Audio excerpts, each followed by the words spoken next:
Vietnam lies in a region regarded as a cradle of human civilization, known for early advances in agriculture, especially wet rice farming, and significant developments in stone and metalwork. In the 7th century BC, during the Dong Son era, the Van Lang state, Vietnam's first state, was founded amid efforts to build resilience against natural disasters and foreign threats. The industrious and innovative people of Van Lang, later known as Ao Lac, built a civilization that left a lasting impact on Southeast Asia. Alongside Vietnam's first state emerged a rich economy and an advanced society, often called the Red River or Dong Son civilization. This era is best symbolized by the Dong Son bronze drum, a cultural treasure that captures the essence of ancient Vietnamese life, traditions, and values. In the cause of national building, the Vietnamese people had to cope with various foreign aggressions.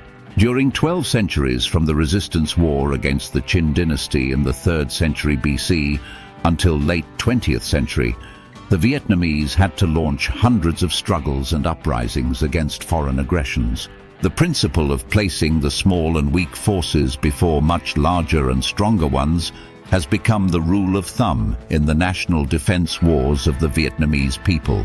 Since the 2nd century BC, Vietnam had been dominated by different Chinese feudal dynasties for more than 1,000 years.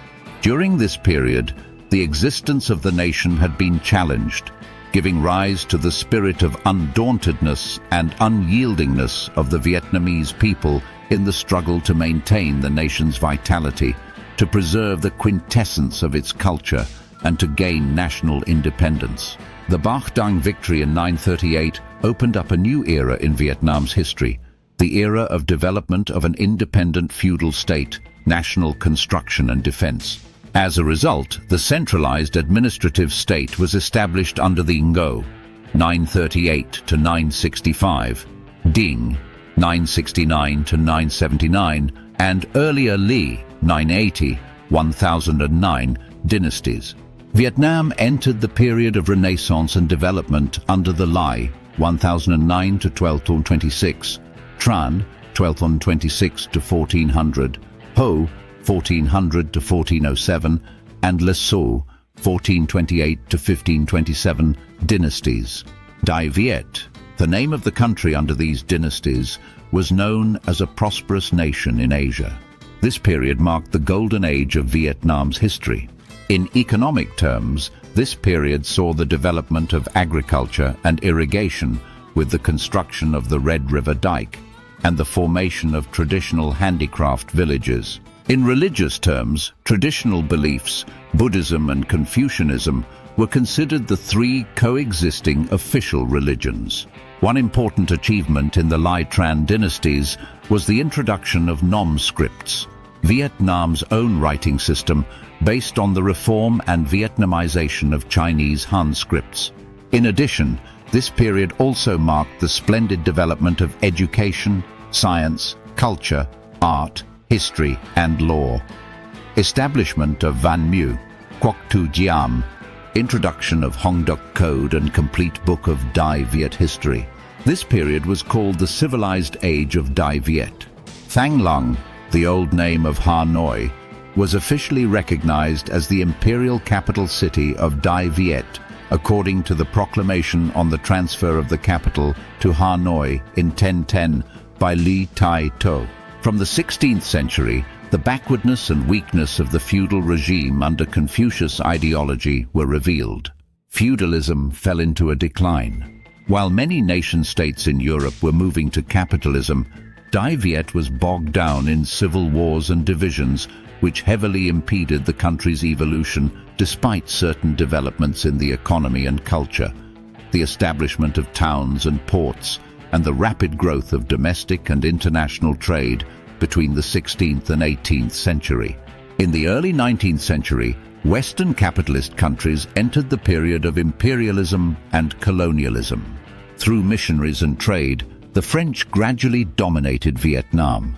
For the first time in history, Vietnam had to cope with the invasion of a Western industrial country. In that context, some Vietnamese intellectuals were aware of the need to carry out reforms, bringing the country out of stagnation and save national independence. Many reform plans were proposed, yet rejected by the Nguyen dynasty. Subsequently, the country was driven into backwardness and deadlock, and became a semi-feudal colony for nearly 100 years, from 1858 to 1945. The founding of the Communist Party of Vietnam on 3rd of February 1930 was an important milestone in the Vietnamese history.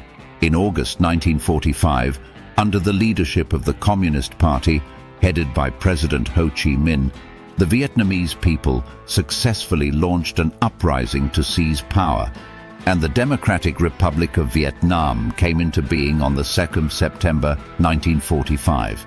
The newly founded Vietnam had to go through another 30-year-long struggle for national liberation and reunification.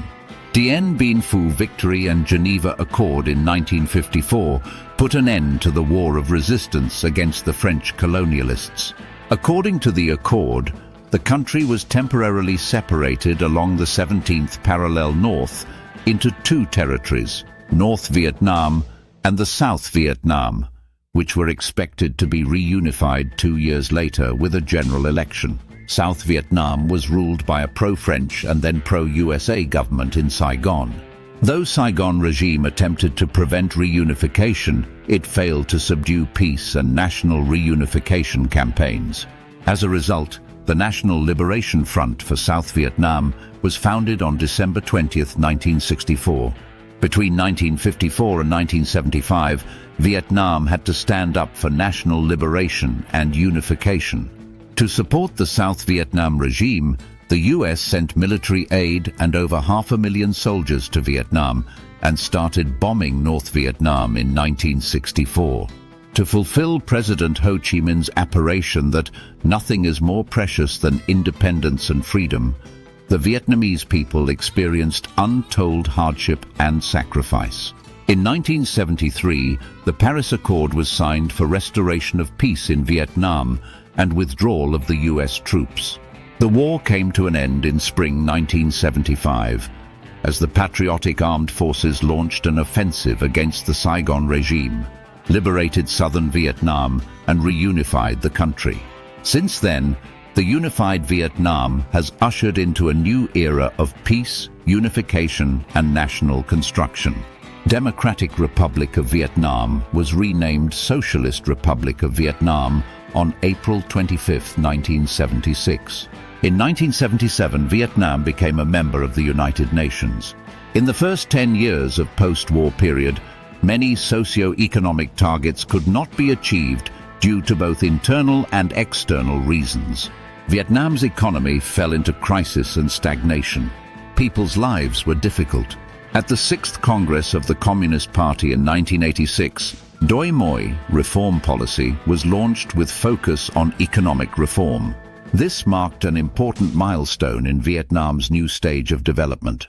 Doi Moi policy was consistently reaffirmed throughout later party congresses. For over 20 years, Vietnam, from a food importer, has become the second largest rice exporter in the world. Vietnam also exports various other commodities with well-known brands. The economy has attained high growth rate during the late 20th century and early years of the 21st century. People's lives have been significantly improved. The legal system has become increasingly improved, and social management based on the rule of law has been put into place. Security and national defense have been firmly maintained, and international relations have increasingly been extended and deepened. Throughout the formation and development of Vietnam, patriotism, self-reliance, tradition of unity, and the willpower to fight for the righteous cause of the nation are the most important features and the moral standards of the Vietnamese. The tradition of industriousness, creativeness, and patience originates from the life full of hardship of the Vietnamese people. The need to stand united to cope with difficulties and challenges has created close bonds between the people and the nature and among the people, which can be observed in the family as well as the community, no matter at home, village, or nationwide level. Throughout history, the The Vietnamese people are also characterized by traditions of mutual assistance, ethic-based lifestyle, benevolence, hardship sharing in needy times, high consensus, quick adaptation and integration, flexible behavior, eagerness to learn, respect for righteousness, and tolerance. These are the powerful and endless endogenous strengths for the Vietnamese people to embark on the cause of national construction towards the goals of strong country, prosperous people, and just, democratic and advanced society.